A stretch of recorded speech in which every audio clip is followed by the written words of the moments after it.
Traders diary में स्वागत है आपका। नमस्कार, मैं हूं आशीष चतुर्वेदी और नमस्कार, मैं हूं वरुण दुबे। और इस शो में हम आपको बताएंगे 20 दमदार ट्रेडिंग आइडियाज जहां पे आप कर सकेंगे जोरदार कमाई। लेकिन उसके पहले एक बार देख लेते हैं ग्लोबल क्यूज कैसे हैं। तो यूएस के मार्केट्स कल ऊपरी स्तर से गिरावट यूएस के मार्केट्स में देखने मिली, तो वो एक दिक्कत की बात थी। और खासकर नैस्डैक और रसल 2000 यहाँ पे सबसे ज़्यादा प्रेशर कल के ट्रेडिंग सेशन में देखने मिला है और लाल निशान में अक्रॉस यूएस के मार्केट्स बंद हुए हैं। इसका इम्पैक्ट आज सुबह सिंगापुर निफ्टी में भी देखने मिल रहा है, जहाँ करीब 40 पॉइंट के आसपास की गिरावट है। एशियन मार्केट्स में भी कोई बहुत बड़ी तेज़ी जो है उस तरह का मूड जो है फिलहाल तो नहीं देखने मिल रहा है। तो हर जगह अगर आप देखेंगे तो आज शायद आपको बिकवाली ही देखने मिले। शुरुआत तो ऐसी ही दिख रही है, शुरुआती ट्रेडिंग सेशन तो ऐसे ही देखने मिल रहा है।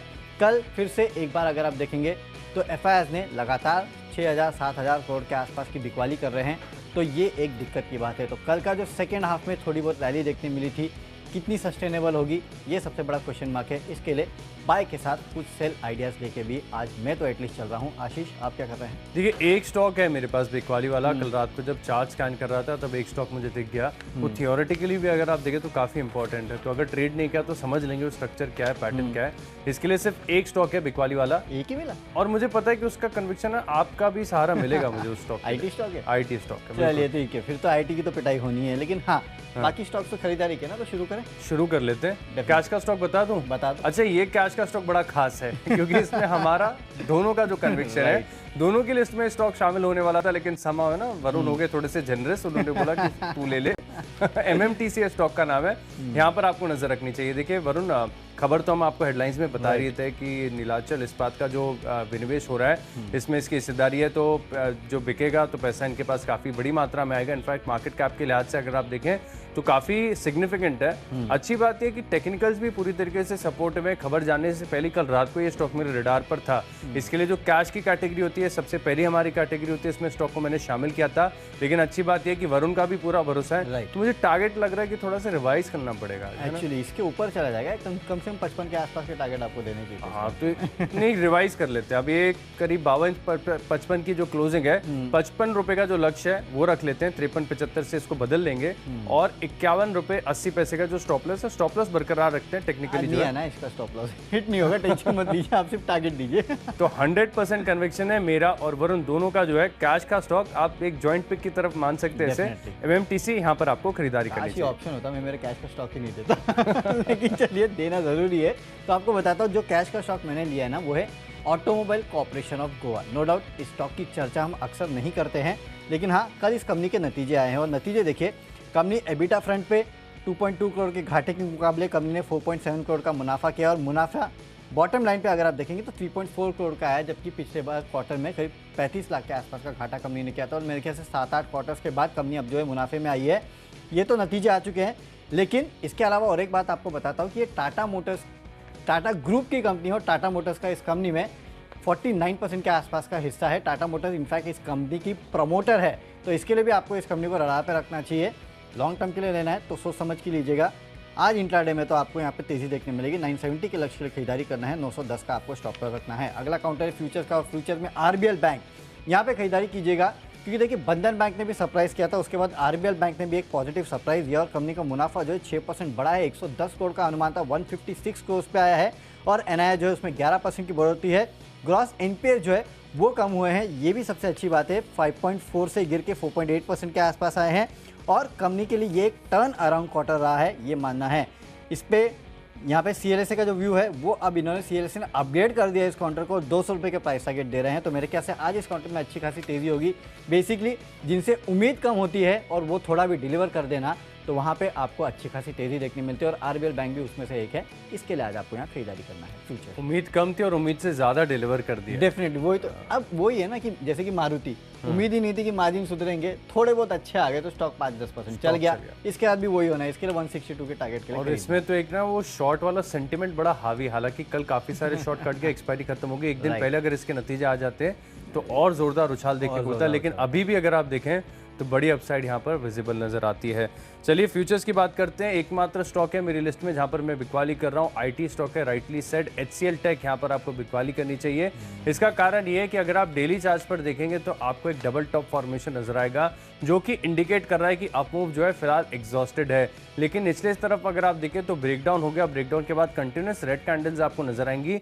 लेकिन टेक्निकली अगर आप देखें तो जो नेक्स्ट सपोर्ट है वो थोड़ा सा दूर है। तो आज अगर बाजार में वीकनेस आती है, आईटी स्टॉक्स के लिए जो सेंटिमेंट्स है वो नेगेटिव होता है, तो हो सकता है कि आपको HCL टेक में जो है गिरावट देखने को मिले। ऐसे में 1067 रुपीज़ के लक्ष्य के लिए आप यहाँ पर शॉर्ट पोजीशन ले सकते हैं। 1083 रुपये के आसपास की जो है क्लोजिंग चल रही है। 1092 रुपये का आपको लगा लेना चाहिए स्टॉप लॉस, और फ्यूचर्स में जो है आपको लेनी है शॉर्ट पोजीशंस। बढ़ते हैं हमारी अगली कैटेगरी यानी ऑप्शंस की ओर। ऑप्शंस में देखिए 3 दिन पहले भी एक बताया था PNB का कॉल ऑप्शन है ना, यहाँ पर आपको खरीदारी करनी चाहिए। पेयर ट्रेड आपको बताया था, IDFC फर्स्ट बैंक शॉर्ट करने के लिए बताया था, PNB खरीदारी करने के लिए बताया था। PNB में अगर आप देखें तो नतीजे बहुत शानदार हैं, टेक्निकल्स भी बहुत सपोर्टिव है, और मैं मान रहा हूँ कि स्टॉक के साथ थोड़ी देर बने रहना चाहिए, क्योंकि जिस प्रकार का यहाँ पर जो है डेल्टा गेन आपको देखने को मिलेगा ऑप्शंस के माध्यम से, रणनीति बड़ी सटीक बैठ रही है। जितनी टाइम वैल्यू लॉस नहीं होगा खरीदारी करके, उससे कहीं ज़्यादा जो है ऑप्शन में डेल्टा की वैल्यू गेन हो जाएगी। तो इसके चलते 42 रुपये का जो कॉल ऑप्शन है यहाँ पर आपको खरीदारी करनी चाहिए, और करीब करीब 3 रुपये के लक्ष्य के लिए माफ़ कीजिएगा 42 ने आपको 43 का जो कॉल ऑप्शन है यहाँ पर आपको खरीदारी करनी है। 43 का जो कॉल ऑप्शन है इसमें आपको खरीदारी करनी चाहिए, और जो लक्ष्य आएगा करीब 3 रुपये का, 1 रुपये 65 पैसे का आपको लगा लेना चाहिए स्टॉप लॉस। मोस्टली देखें तो अगर आज ही अच्छा रिएक्शन आ गया तो हो सकता है कि आज ही बड़ी तेज़ी यहाँ पर देखने को मिले। डेफिनेटली। तो PNB इनफैक्ट जो PSU बैंकिंग स्पेस है वहाँ पे बेहतरीन तेज़ी देखने मिल रही है, उसका फ़ायदा आपको उठाना है। और आज सिर्फ PSU बैंकिंग स्पेस नहीं बल्कि पूरा PSU स्पेस जो है वो फोकस में होगा, क्योंकि भेल के नतीजे आए और क्या दमदार नतीजे। इनफैक्ट किसी ने सोचा नहीं था कि कंपनी प्रॉफिट में आएगी। 7 क्वार्टर्स के बाद फाइनली कंपनी एबिटा फ्रंट पे प्रॉफिट पे आ चुकी है, तो उसका इम्पैक्ट आपको देखने मिलेगा। यहाँ पे 60 रुपये का जो कॉल ऑप्शन है वो आपको खरीद के चलना है। 6 रुपये के आसपास के लक्ष्य देखने मिलेंगे। 3.5 का आपको स्टॉप लॉस भी रखना है। एबिटा देखिए 89 करोड़ का आया, लोगों ने 44 करोड़ के आसपास का अनुमान लगाया था, और मुनाफा लोग तो सोचते थे कि करीब 45 करोड़ के आसपास का, इनफैक्ट हमारा ये अनुमान था कि 45-46 करोड़ के आसपास का नुकसान होगा। 14 करोड़ का प्रॉफिट कंपनी ने किया है। एक टर्न अराउंड है इस कंपनी के लिए भी, इसके लिए खरीदारी करके चलना है। 6 रुपये का लक्ष्य आपको 60 रुपये के कॉल ऑप्शन में देखने मिलेगा। 3.5 का आपको रखना है स्ट्रिक्ट स्टॉप लॉस। लिस्ट को आगे बढ़ाते हैं और अब वरुण से जानते हैं उनकी techno pick. Okay, technical pick मेरी है एक आईटी काउंटर। जैसे कि आशीष आप कह रहे हैं कि आईटी काउंटर्स में दबाव होगा, तो होगा ही, क्योंकि नैस्डैक में देखिए 190 पॉइंट के आसपास की गिरावट हुई है, तो जाहिर सी बात है कि आज आईटी काउंटर्स वीक रहेंगे। और इसमें कुछ ऐसे काउंटर्स हैं जिनमें लगातार गिरावट देखने मिल रही है, और उसमें से एक है विप्रो। एक फ्री फॉल इस काउंटर में है, लगातार बिकवाली हो रही है। मतलब मुझे ऐसा लगता है ना, कभी ऐसी बिकवाली होती रहेगी कि निफ्टी के बाहर ना निकल जाए। हाँ। इस तरह की बिकवाली इन काउंटर्स में हो रही है। लेकिन फिलहाल जो बिकवाली हो रही है उसको आपको प्ले करना है।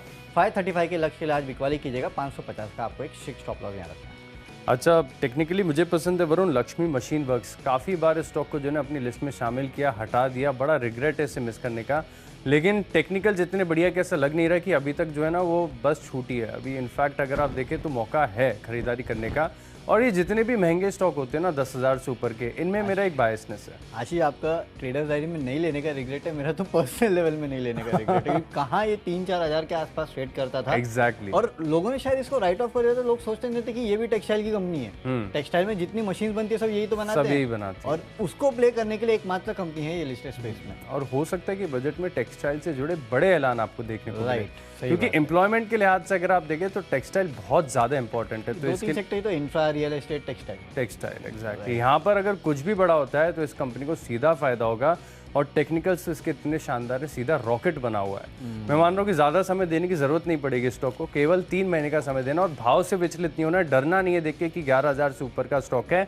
11,000 का जो स्टॉक है आपको करीब करीब 2,000 रुपये तक की अपसाइड जो है 3 महीने के अंदर दिखा सकता है। तो स्टॉक के अंदर ज़रूर निवेश करना चाहिए। लक्ष्मी मशीन वर्क्स मेरी तरफ से जो है टेक्नो पिक है, यहाँ पर आपको खरीदारी करनी चाहिए।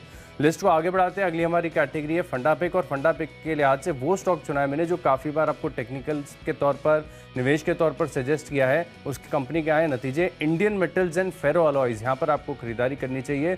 देखिए यहाँ पर अगर आप वीकली चार्ट पर स्विच करके देखेंगे तो आपको नजर आएगा कि 2 बार स्टॉक ने जो है मैसिव बड़े बड़े राउंडिंग बॉटम के ब्रेकआउट्स का जो है अटेम्प्ट किया। हालांकि उसके बाद से फिर से कंसोलिडेशन फेज में चला गया। अब यहाँ पर 19 स्तर के आसपास आ रहा है, और नतीजा अगर आप देखें तो आय है, मुनाफा है, मार्जिन है, हर लिहाज से बहुत ही शानदार वाई ऑन वाई नतीजे जो यानी साल दर साल कंपनी ने जो है नतीजे पेश किए हैं।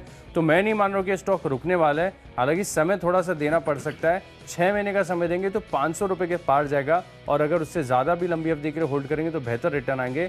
फंडा पिक मेरी तरफ से इंडियन मेटल्स एंड फेरोलॉयज। ओके, मेरे तरफ से जो फंडा पिक है वो है एसेलिया सॉल्यूशंस। यहाँ पे आपको खरीदारी करना है, कंपनी के नतीजे आए और हर पैमाने पे कंपनी के नतीजे बेहतर है। साल दर साल क्वार्टर नतीजे अच्छे हैं। क्वार्टर देखा जाता है इस कंपनी को, तो वहाँ अगर देखेंगे तो मार्जिन 31.4% से बढ़ के 35.4% पे आए हैं। एबिटा 15.5% बढ़ा है, मुनाफा जो है 19.5% बढ़ा है, और 17 रुपये प्रति शेयर के डिविडेंड का ऐलान भी कंपनी ने किया है। तो इसके चलते आज यहाँ तेज़ी होगी। 1090 के लक्ष्य के लिए खरीदारी कीजिएगा। 1015 का आपको एक स्ट्रिक्ट स्टॉप लॉस भी रखना है। अब अगला स्टॉक के निवेश का, और निवेश के चलते एक दिग्गज कंपनी है एवेन्यू सुपरमार्ट। यहाँ पे खरीदारी करके चलेगा। लेवल्स काफ़ी बेहतर है, 4000 के आसपास एक काउंटर आ चुका है, और मार्केट की तेज़ी के साथ इसमें रिबाउंड देखने नहीं मिला है। एक बात याद रखिएगा, यहाँ पे एक तो देखिए याद रखिएगा स्ट्रॉन्ग हैंड्स में ये कंपनी है, तो डाउनसाइड रिस्क काफ़ी ज़्यादा है, और जितना नीचे आता है ना ऐसे काउंटर्स को आपको खरीदना चाहिए। 4000 के आसपास फिलहाल ट्रेड कर रहा है। अब ज़्यादा टाइम नहीं लगेगा, 3 से 4 महीने में अगर मार्केट में जैसे ही रिबाउंड आएगा आप देखेंगे 4500-5000 के आसपास एक काउंटर फिर पहुँच जाएगा। धीरे धीरे करके आपको इस काउंटर को एक्यूमुलेट करना है। फिलहाल तो 5000 का टारगेट दे रहा हूँ, अगर ये 4800-5000 के आसपास आया तो मेरा रिवाइज टारगेट 6000 के आसपास होगा। ये कंटिन्यूस कंपाउंडिंग मशीन जैसे कि आशीष कहते हैं उस कैटेगरी का स्टॉक है। ले लीजिए इस काउंटर को, जितना नीचे आता है खरीदारी करना है। इसका पी देखना चाहिए कि नहीं?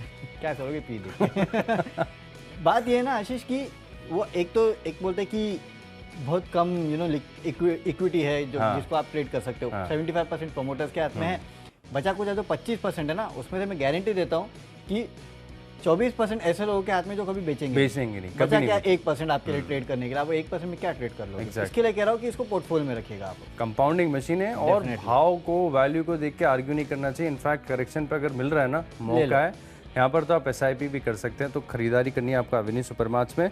मैं निवेश के लिहाज से आपको स्टॉक बताता हूँ। मैंने चुना है बलरामपुर चीनी का, क्योंकि अगर आपको देखें तो अभी तक फिलहाल करीब 8 से 8.5% के आसपास की एथेनॉल ब्लेंडिंग होती थी, अब 11% की एथेनॉल ब्लेंडिंग होगी। तो इन कंपनीज को सीधा बड़ा बेनिफिट होगा। टेक्निकल्स बहुत बढ़िया हैं, फंडामेंटल्स बहुत शानदार हैं, अच्छी ग्रोथ स्टोरी है। तो 12 महीने का समय देंगे तो 550 के पार जाएगा। बलरामपुर चीनी में करेंगे खरीदारी।